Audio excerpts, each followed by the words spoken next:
November 27 na po yan, Sabado. Oo. At yung 27 may question mark. So, tatanungin natin silang lahat kung sila ba ay available sa araw na yan. Oo. Ayan. Paano? Magpapasabi sila? Agad-agad ba? Oo, magpapalasta. Parang Ganun ba? O yung mga nandito, available po ba kayo ng 27 para malaman na natin majority o hindi? Yung mga nandito po, taas ang kamay na pwede ng 27. Ayan. So, mukha naman majority ang 27. So, pagdadibatihan na lang. Sabi ko, so yung mga nandito majority na yung available sila ng 27. Ayan po. So, kung meron pong aberya sa inyong schedule, ipaalam nyo lang po agad na yung araw na yun, para makapagano naman tayo. Kung ikaw ay isa lang, ay nakulong na kumasa ka. Gagawa ka na ng paraan talaga ng 27. Oo. So, mga kapatid, calendar nyo na yan. Lagay nyo na sa alarm nyo. Ang ating, anniversary. Okay? So, ang title ko sa ating anniversary, good morning po yan. Morning! Hindi ko pa na-ocular yung lugar. Probably tomorrow. So, still undecided whether it's 21 or 27. But, mas gusto ko yung 27 because 27 and 27. But, ang kilo, Sabado siya, diba? So, pahinga the following day. Diba? Tapos birthday ni Senate, diba? Pasasaran niya yan sa November. Pasasaran lang yan. Hindi sinabi mag-ahanda siya. So, ito lang, I was thinking, some had classes, di ba may pasok, tama? Tanong, pag nakatayan ba kayo, hindi ba kayo mag-absent? Pag may birthday, hindi kayo mag-absent? This is family day. This is family day. This is our family. Diba? Will you do anything for your family? Yes! Or let's do something about it. Diba? Okay? Mukha na. Ito na. So, ayun na nga, ang title ng ating anniversary ay Family Celebration. Yun, ang ating tema. Yan ating tema. Sa ating 27th anniversary. Okay, so ang ating next ay Ayan na, ang October na Servants Appreciation Month. so meron na lang tayong isang buwan para lang sulat kung hindi pa nakapag-umpisa ang iba. At pwede nyo na po yung ilagay dyan sa ating Google Docs sa ating draft box. So, i-encourage po natin ang lahat na alamin ang mga pangalan ng ating mga yung mga gumaga na Yes, mga ang mga gumaga sa ating family. Yes. Tingnan nyo na lang sila, pwedeng magtanong. Hindi naman secret yan. Pwedeng magtanong kung ano po ang pangalan niya, ang edad niya, kasali ba? Hindi na po yung pangalan lang po ang kailangan mo. Ayan. At ang next ay, Ang ating pagkakampanya presentasyon sa PKS. meron silang technical rehearsal din dyan. Technical lang. Sa August, 27. September, so, hindi ako makapos sa August. September. September. Ayan naman nangyari ang kanilang tagtatanghal talaga. Ay, Ito na talaga. Sa Biyernes ng September 12, ang pagdiriwang ng langit pinagpan. yung ginawa nila dito, gagawin nila. Yun na talaga mismo. So, patuloy natin ipanalangin na yung lahat ng manunood doon ng mga kabataan ay ma-encounter si Jesus. At yung mga performers na picture, yung kalakasan, Sa nagalingan na yes, at yung joy na Yes. Sabi nga nila, we dance to love. Love to dance. Ayan po. So, ayan na ang ating mga katalastas ngayong umaga. So, dalawa na, siyempre dahil mag-anniversary na. Ako nakalimutan na nila ang 5 goals natin dahil dahil mag-anniversary. So, ito lang ang layunin ng mag-anniversary na din ito. So, asan ka? Diyan ka. Sige dito. Ayan ang hati natin So, patayuin na muna natin sila para mas malakas ang process. At ating pong mag-ibig at sabihin limang layunin ng Newport. Ako yung one. Yes, so ang dalawa. Sige. Mga kapatid, handa na ba? Ang dalawang grupo. Dahil handa na, umpisahan na po natin. Okay? Sa dalawa, tatlo.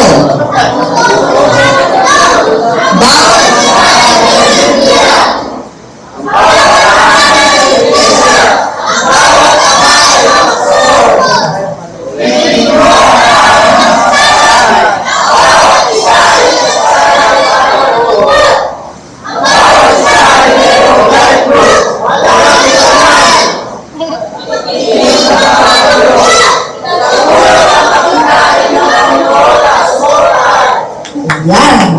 Walang upas, hanggang Agosto. Sa labas na nagsinig, napakalakas na yun. Talaga nila ang limang layunin ng Newport. At sa anniversary ganyan kalakas lalo.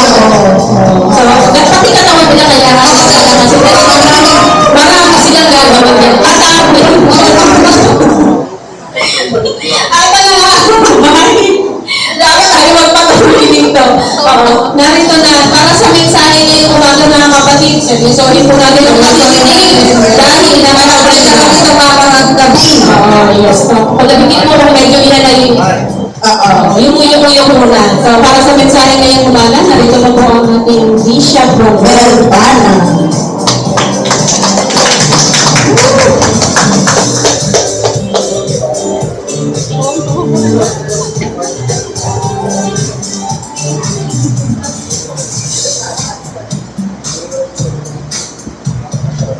Sige po, nagalangin tayo. Maraming banal, maraming pong salamat. Minsan pa may pagkakataon kami mabuksan ang iyong mga salita at marinig ang iyong tinig na nagsasalita sa aming mga puso at aming mga isipan. At tulad po ng layunin ng aming pag-aaral, ang hamad namin ay lalo kang makatagpo at makilala sa aming mga puso at buhay. Ama, magpakapahayag po kayo sa bawat isa sa amin sa kapangyarihan ng inyong Espiritu. Na pinili namin ang lahat ng ito. Alam-alam na Yesu Cristo ang aming Panginoon at Tagapagligtas. Amen.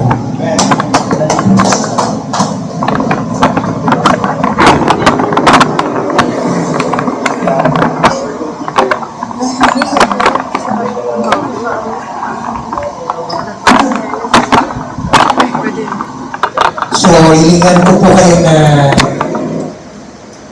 to bear with me. Pagdagalan ko lang po ng trangkaso kong linggong ito. Sinikap ko lang na pagito at makipagpatuloy natin yung ating pag-aaral. Noong nakaraang linggo ay simulan natin ang pag-aaral sa pagpapaliwanag kung paano pinatutunayan ng tao na mayroong Diyos. At ang pinakatanong na nais kong sagutin natin, na iniwan ko sa inyo ng linggo ay, kilala ba ninyo ang Diyos? At yun ay pinutol natin. Diba? Nagbigay lamang ako ng 3 puntos at yung pong karugtong ay ngayong araw na ito. So, babalikan ko yung kilala mo ba ang Diyos? Paano mo siya nakikilala sa iyong buhay? Paano mo masasabing talagang may Diyos? Paano mo masasabing itong Diyos na ito ay Diyos na matatawag ng iyong sariling Diyos? Isang Diyos na personal. No? Sabi nga ni San Agustin, isang Budismo na nabuhay noon sa Africa, sabi niya, ang Diyos ay napakadakila. Yan, paulit-ulit natin inawit kanina. Ang Diyos ay napakadakila. Nasukat ang langit, hindi siya kayang i-contain. Heaven cannot contain God. And yet, sabi ni San Agustin, God is so personal na kaya niyang mamuhay sa puso natin. No?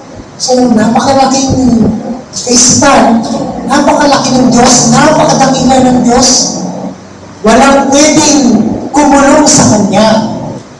Subalit siya sa kanyang sariling kalooban, pinipili niyang magpakilala sa atin, pinipili niyang manahan sa puso ng mga taong bukas sa Kanya. So, sa pag-aaral natin ng nakaraang linggo, kung matatandaan ninyo, nagbigay ako ng ilang mga pagpapaliwanag ng tao kung paano natin mapapatunayan may Diyos. Halimbawa, kung natatandaan ninyo, binanggit ko yung pinatawag na cosmological o cosmological na pagpapaliwanag. Yun ay simpleng paraan, sinasabi natin, lahat ng nakikita natin sa kalahatan, hindi lang sa sanlibutan. Pag sanlibutan po, yan ay pangmundo. Pag sinabi mong kalahatan, yan yung universe. No? So, pag nakikita natin lahat ng bagay sa kalahatan, mapapansin nyo, paano nangyari ito kung walang gumawa nito? Kung walang kumilos upang ang lahat ng ito ay maisaayos. Ito yung sinasabi rin natin, yung teleological reasoning na sinasabi natin na napaka-masalimuot ng sangkalahatan. Paano nangyayari na ang mga planeta hindi nag-uupugan? No? Na may kanya-kanyang iniikutan na axis. Na hindi nagbabanggaan ang mga planeta at ang mga tinatawag nating heavenly bodies. And then, sinabi ko rin yung moral reasoning na kahit sa lipunan ka magpunta, kahit yung mga tao na walang pagkakilala personal sa Diyos, mapapansin nyo na yung meron tayong taunahing kaisipan kung ano yung tama at mali, yung mabuti at masama. Yung masama sa pagpatay sa isang lipunan, magpunta ka sa ibang lipunan, masama rin yun. Masama rin yun. No? So, merong paliwanag at sinasabi ng tao na ito ay mga katibayan na mayroong Diyos. Pero, dumako rin tayo doon sa tinuturo naman sa atin ng banal na kasulatan.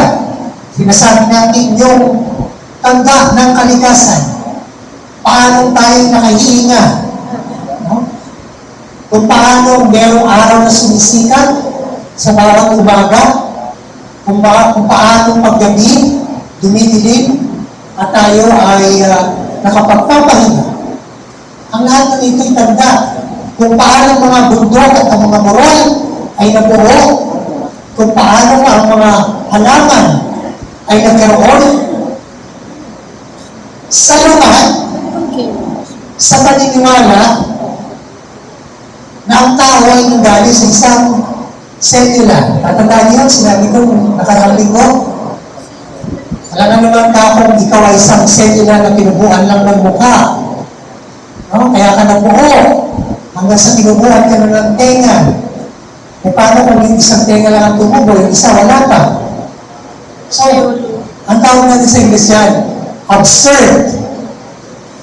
No? Isang kahamalan na paniwalaan na ang tao ay nagaling lamang sa isang cellula. So, lahat ito may pinagmulan. At marami pang iba. Yung tinuturo ng banal na kasulatan, yung tinuturo ng mga himala, yung tinuturo ng ating personal na karanasan tungkol sa pagkakaroon ng Diyos. Ngayon, sa pag-aaral natin ng Exodo, Kabanatang 2 hanggang 4, balikan natin yung first point last week para lang maidugtong natin yung mga puntos ngayong umaga. Una, sinabi ko, nakilalanin natin ang Diyos na nakapamamayan, ang Diyos na nakapagyayari. sovereign God. Pag sinabi mong sovereign, nakapananaig siya sa ibabaw ng lahat. Walang pwedeng sumalungat sa Kanya. Walang makasasalungat sa Kanya. Ang kalooban niya, pag itinakda niya, magaganap kahit anong mangyari. So yan yung tinatawag natin sovereignty of God. Ulitin ko ha, sinabi ko nung nakaraang linggo, huwag gagamitin yung salitang soberanya. Walang ganyan salita. Ang katupas niyan ay nakapamamayani, nakapangyayari, nakapananai. Tatlo yung binigay kong salita kahit alin doon gamitin nyo. Pwede. When you refer to the sovereignty of God. Pangalawa, sinabi natin na kilalanin natin ang Diyos na nag-aanda ng kanyang mga hinirang maglingkod. Kung paano hinihanda na si Moses sa loob ng 40 taon bago niya ito isugo kay Faraon. Si Faraon po ay hindi apelyido. Okay? Si Faraon yun ang titulo ng hari ng Egypto. So technically, yung Pharaoh, ibig sabihin niya ay king. Pangatlo, sinabi natin na kilalanin natin ang Diyos na dumirinig sa daing at panalangin ng kanyang bayan.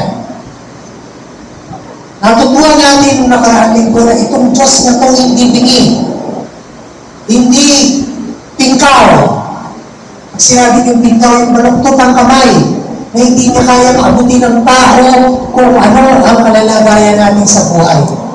Kung minsan meron tayong ganun kaisipan, na parang ang Diyos disable. No? Na hindi niya tayo kayang abutin, hindi niya tayo kayang hanguin, hindi niya tayo kayang hablutin kung ano yung kalagayan natin sa buhay.